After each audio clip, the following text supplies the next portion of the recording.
வணக்கம் பனோ. திருப்பூரில் உள்ள பனியன் நிறுவனத்தில் திடீரென ஏற்பட்ட தீ விபத்தில் நிறுவனத்தில் இருந்த பனியன் பனியன்கள் முற்றிலும் இருந்து சேதமடைந்தது.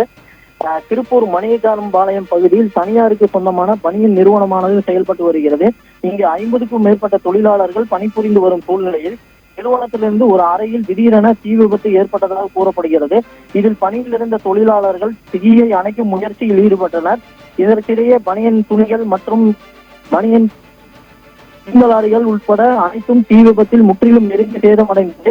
சம்பவம் குறித்து தீயணைப்பு துறையினருக்கு அப்பகுதியினர் கொடுத்த தகவலின் பேரில் சம்பவ இடத்திற்கு வந்த திருப்பூர் வடக்கு மற்றும் தெற்கு தீயணைப்பு துறையினர் தற்போது தீயை அணைக்கும் முயற்சியில் ஈடுபட்டுள்ளனர். இந்த தீ விபத்தில் பனியன் நிறுவனத்தில் இருந்த பல லட்சம் மதிப்பிலான பனியன்கள் எரிந்திருக்க கூடும் என கூறப்படுகிறது.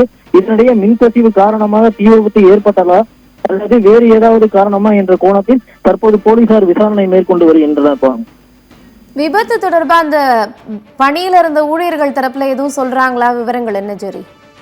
விபத்து நடைபெற்ற உடனேயே தொழிலாளர்கள் நிறுவனத்தை விட்டு வெளியேறியதால் சம்பவம் தடுக்கப்பட்டது. தற்போது புகை மூட்டமாக காணப்பட்டுள்ளதால் தற்போது தீயணைப்பு துறையினர் தீயை அணைக்கும் முயற்சியில் ஈடுபட்டுள்ளனர்.